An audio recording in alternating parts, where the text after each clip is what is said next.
रहमानिर्रहीम। अस्सलामुअलैकुम स्टूडेंट्स, ये है आपका मैथ्स का लेक्चर नंबर 1 और मैं हूँ आपकी teacher miss Meena.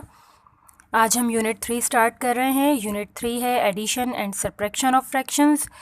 Addition and subtraction start करने से पहले हम फ्रैक्शन की डेफिनेशन और उसकी कुछ टाइप्स को देख लेते हैं। What is fraction? Fraction is the part of a whole, यानी एक मुकम्मल का हिस्सा जो है वो फ्रैक्शन कहलाता है। जैसे यहाँ पर एक सर्कल है, अगर इसको दो हिस्सों में डिवाइड कर दिया जाए तो हमारे पास ये दो इक्वल हाफ्स आ जाएंगे।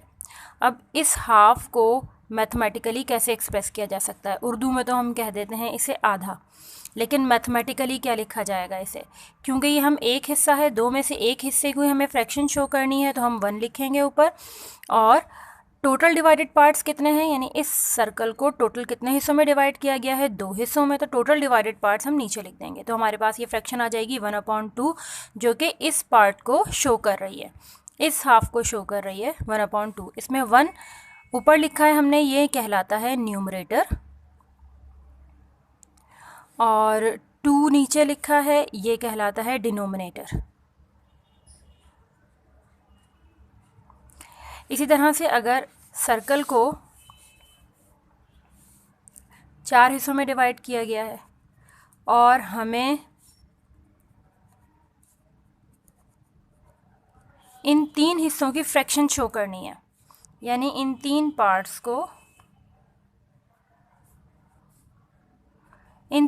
को फ्रैक्शन की शक्ल में शो करना है, तो इसकी फ्रैक्शन क्या बनेगी? कितने पार्ट्स हैं ये?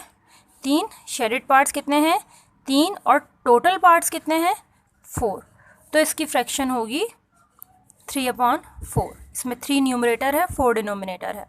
इन दोनों फ्रैक्शंस में एक चीज़ कॉमन है, और वो ये कि इनका न्यूमरेटर डिनोमिनेटर से छोटा है। यहाँ पर भी न्यूमरेटर डिनोमिनेटर से छोटा है, तो ऐसी फ्रैक्शंस कहलाती हैं प्रॉपर फ्रैक्शंस।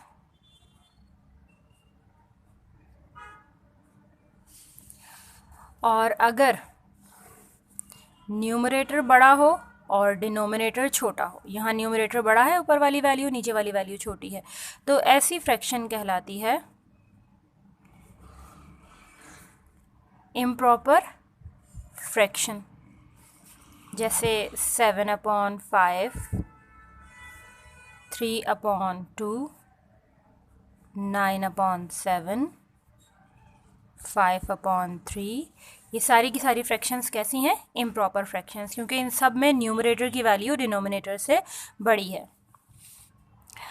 इसी तरह से अगर हमारे पास 1 होल सर्कल है एंड 1 हाफ, अब इसकी फ्रैक्शन किस तरह से शो करेंगे? 1 होल के लिए तो हम 1 लिख देंगे, और इसके लिए क्या लिखेंगे? इसके लिए हमने यहाँ भी देखा था प्रॉपर फ्रैक्शन में, इसको हम शो करते हैं 1/2 से, हाफ पार्ट को, तो इसके लिए 1/2 आएगा। तो जब हम इन दोनों को एक साथ लिखेंगे, 1 whole number and 1/2, this is called mixed fraction.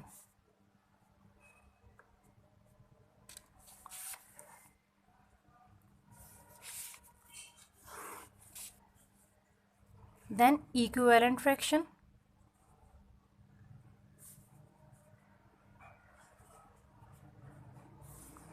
One upon two, इस फ्रैक्शन को अगर मैं इसके न्यूमरेटर और डिनोमिनेटर दोनों को अगर हम 2 से मल्टीप्लाई करते हैं तो हमारे पास आ जाएगा 2 1 ज़ा 2, 2 2 ज़ा 4। और अगर हम 1/2 को 3 से मल्टीप्लाई कर दें, यानी 3 1 ज़ा 3, 3 2 ज़ा 6, तो ये सारी इक्विवेलेंट फ्रैक्शंस कहलाएंगी। यानी 1/2 is equal to 2/4 and 2/4 is equal to 3/6। और दोबारा से हम चाहें तो 3/6 से 1/2 हासिल कर सकते हैं। कैसे? 3/6 को डिवाइड कर दिया जाए 3 से, 3 divided by 3 is equal to 1, 6 divided by 3 is equal to 2। तो देखिए हमारे पास 3/6 से 1/2 दोबारा आ गया।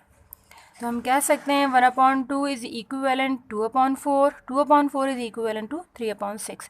इक्विवेलेंट फ्रैक्शन बनाई कैसे जाती हैं? अब हम अपने फ्रैक्शन में न्यूमरेटर और डिनोमिनेटर दोनों को सेम नंबर से मल्टीप्लाई कर दें या सेम नंबर से डिवाइड कर दें, तो हमारे पास इक्विवेलेंट फ्रैक्शंस आ जाती हैं। तो मुझे उम्मीद है कि आपको ये सारी टर्म समझ में आई होंगी, proper fractions, improper fractions, mixed fractions, equivalent fractions. Thank you.